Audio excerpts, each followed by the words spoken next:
सुरार्चितलिङ्गं निर्मलभासितशोभितलिङ्गम्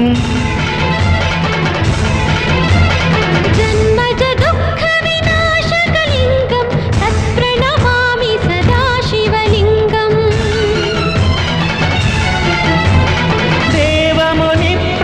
देवमुनिप्रवरार्चितलिङ्गं कामदहनकरुणाकरलिङ्गं रावणदर्पविनाशकलिङ्गं तत्प्रणमामि सदा शिवलिङ्गम्